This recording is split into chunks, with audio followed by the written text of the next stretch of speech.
How Alvin Lee was inspired by Elvis to name 10 years after. I'm John Beaudin from Rock History Music. The brand new 10 Years After album is called A Sting in the Tail. It's going to be released on March 19th. I've had a chance to listen to it. There is not a bad track off it. If you're a fan of the band or a fan of the classic rock sound, there are some groups that don't have it anymore. 10 Years After? Man, I know Alvin Lee is long past, but I highly recommend this album. And in this series, we'll be talking about specific songs, and we'll also have a feature on it on March 19th on our sister site, Rock History Book. 10 Years After, so that was a tip of the hat to Elvis? Well, Alvin was a big Elvis fan, no two ways about it. Yeah. And the last, was it not the last show, the penultimate show we did, which was at the House of Blues in Los Angeles, in California. Yeah. He played that night as if he was Elvis. It was incredible. I talked, the guy that was manager at the time, a guy called Ron Rainey, and Ron and I were talking. He said, I thought that was Elvis out there tonight. I said, well, you and me both. You know, he just went for it. He had the movements. He had he slipped into the voice now and again. You know, when I first joined him, I mean, one of the songs we played a little ballroom in a place called Ripley, which is outside of Nottingham. I've forgotten the name of it now. The Ritz at Ripley. And he turned up. He said, I want to do this. And he played The Girl of My Best Friend. I'd not heard it, you know, I had a clue how it went. And he just played it on guitar. I said, oh, well, you can think of a rhythm to go with it. It doesn't matter if it's not quite right. And we did it that night. You know, he learned the lyric. He knew the chords. Yeah. Leo had to sort of fumble the bass as quick as he could.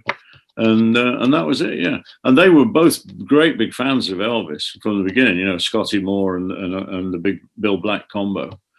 And then we got invited to see Elvis in Las Vegas at I've forgotten the venue it was. What year would that have been? I'm trying to think. He was still thin. I know that. Okay. It'd be 19. Wait, hang on a minute. 19. It'd be 69/70 because it's before we signed with Columbia. We signed with Columbia in 70, and Warner Brothers were after us at the time. So their promotion man got us tickets for the Elvis show as a sort of sweetener, you know, to try and get us to sign to Warner's. And I thought it was fabulous. I loved the show. I mean, Ronnie Tutt on drums, you know, I've forgotten the guitar player, James Burton on guitar.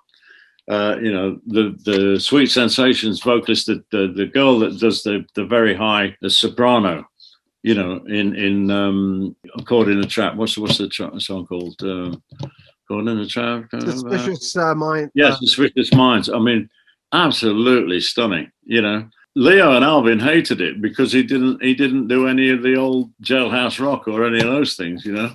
So they weren't impressed, but I thought he was terrific. Why did you guys start producing? You just knew you could do it. I mean, no, I personally felt we should have carried on with the producer. I think that objective ear is very important. Yeah. And but it was Alvin. I don't know. I don't know whether it's an ego thing or what it was, but Alvin wanted to produce us ourselves. And to me, I don't think we lost the plot, but it didn't go where it probably could have done. You know, I would have loved, for instance, I would love to have worked with Jimmy Guercio, you know, Chicago's producer. Yes. Yeah. Somebody like that. Big ears, you know, and big ideas. There were lots of people we could have worked with, you know. My first wife, wrote to me today, yesterday rather, and said, Didn't we meet Phil Spector? And I said, well, I don't recall it. She said, oh, yeah, I remember meeting somebody in a long leather coat and quite a strange guy and somebody. And she said, I'm pretty sure the management were interested in getting a producer for you guys at one time. So that's a possibility. I don't know. By the time you told mom and dad, I'm packing up my pots and pans, I'm leaving, what was in your record collection when you left home?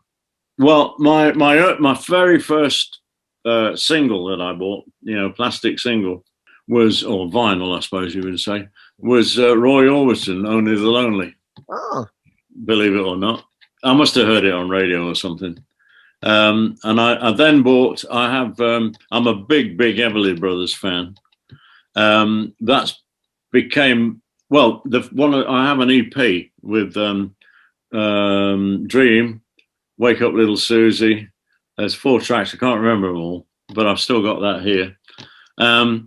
And then the band I joined, which was the Stormcat. Well, Ricky Storm and the Tornadoes first, then Ricky Storm and the Stormcats, then the Stormcats, then the Mansfields, and we did a lot of Everly Brothers stuff. So I was a big fan, and the drumming on those records is fantastic.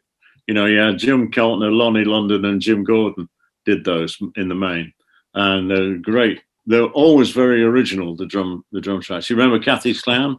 Boom, flam. Oh, yeah, Kathy's Clown. Flam, yeah. Boom, flam, boom, da-da-lam. You know, so we had to learn all those. The hardest one to do was Gone, Gone, Gone. I don't know if I remember that. Kathy's Clown I played on the radio many times, but Gone, Gone, I'm not sure if I know that one.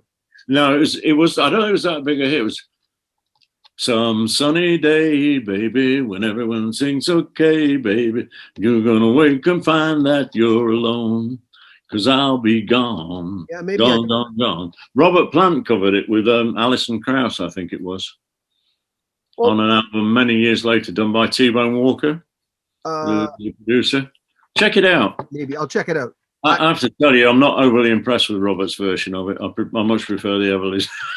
A Sting in the Tail is the name of the brand new 10 Years After album. It'll be released on March 19th. And Ric Lee has a brand new book called Headstocks to Woodstock. There'll be links in the description of this video. Make sure you comment on our video, subscribe to our channel, and share our video. We'll have more from Ric Lee in a few days. I'm John Beaudin from Rock History Music.